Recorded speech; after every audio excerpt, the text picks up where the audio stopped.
We must pay homage to him.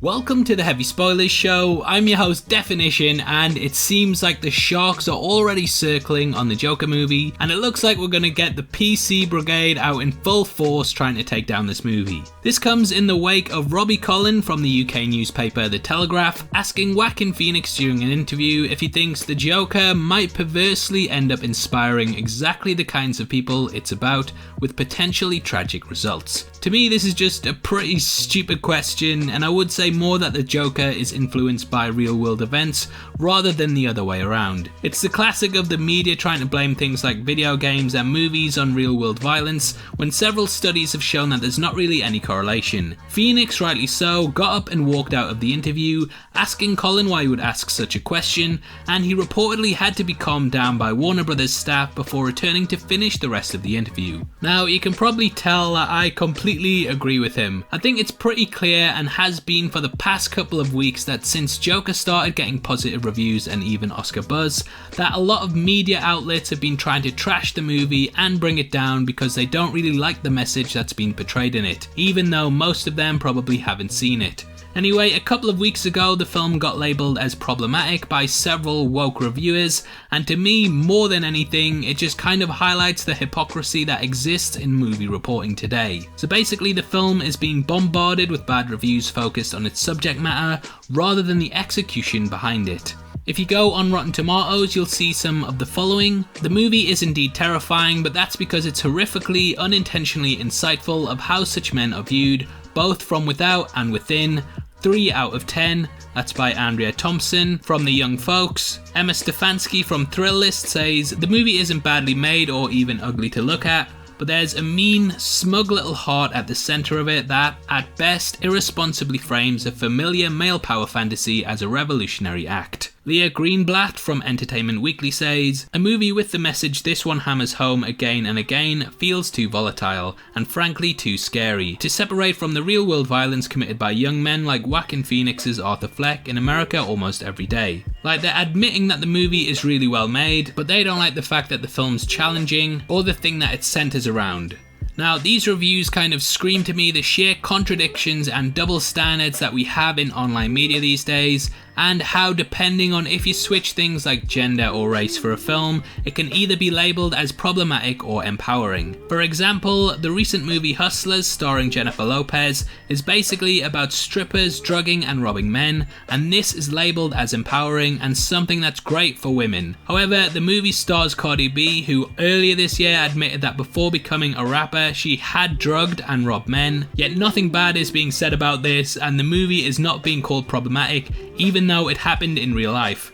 It's the equivalent of Kevin Spacey starring in a film about sexual harassment, and I can't believe that there's no controversy surrounding this at all. We simply just don't have a balance, and you can already see that Joker is getting lobbied up and already blamed due to the way the outlets are reporting on it. We didn't see this kind of criticism lobbied at the female gangster film The Kitchen, when that film too could also inspire evil. Now, Hustlers is a good movie, and I'm sure Joker is too, or at least it remains to be seen. I don't have a problem with movies portraying violence. The difference is that one's being blamed for inspiring evil, whereas the other one won't be.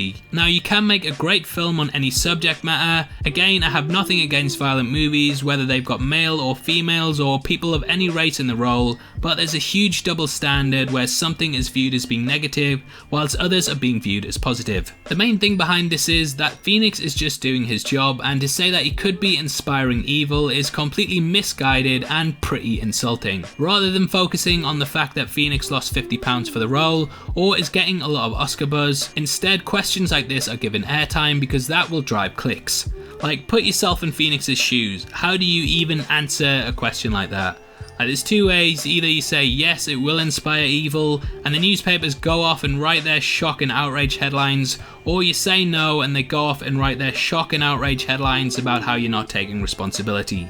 It's a lose-lose situation, and I'm surprised that Phoenix even came back to answer the questions. The question has been put in place so that the journalist can twist things rather than to objectively view the film in the way that it's supposed to be. We saw this earlier in the week when Rambo Last Blood got review bombed by several critics, including IGN, who labelled the film as too violent and an R word that I can't say or I'll get demonetized. Anyway, critics need to stop putting their personal beliefs and opinions into films and then judging them poorly for not having them, and instead objectively view the work. Think of a world where we can't have movies like Joker or Rambo, and you're pretty much left with everything being inoffensive and therefore not challenging. I think that the beauty of Joker will be in the fact that it isn't PC. It asks the tough questions and it portrays a dark side of morality that I'm sure many will walk away from thinking, I don't want to become that. You could argue that Breaking Bad inspired many people to become like Walter White, but I'm sure in reality that it probably put most people off living a life of crime, and the majority of the world would have just viewed it as entertainment. If he walked out of the interview, it's probably because he's read the rest of The Telegraph and he knows it's a pretty trash paper. And sorry, but Joaquin Phoenix cannot be taken responsible for what his viewers of the film do. People are their own people and it's their responsibility, and this constant blame culture that shifts things away from personal ownership, it's really failing to address the real problems, and thus we're moving in a constant circle. Joker, whether you think it's problematic or not, still needs to be seen because it's taking risks. It's asking us to look at our society and condemn this kind of behaviour rather than celebrate it. If we don't have films like Joker, then we're just going to end up with nothing but movies about people just going through their day-to-day life, afraid to open their mouths, and as a culture we'll become pretty neutered. And who wants to live in that world? Not me. So I'm storming out of this video. I'm off. I'll see you later.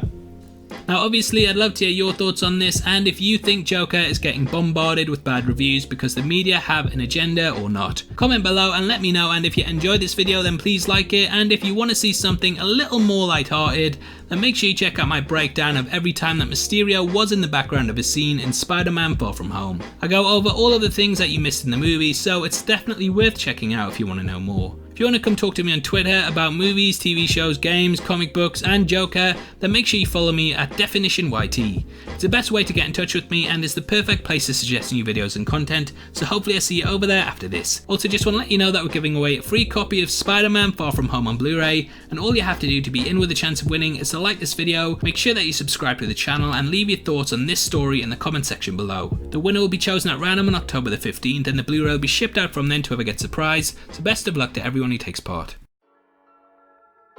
This is a channel for people who are super into superheroes, so if that's the kind of thing you like, hit subscribe. Thanks again for taking the time to watch this. I've been Definition, you've been the best, and I'll see you next time. Take care, peace.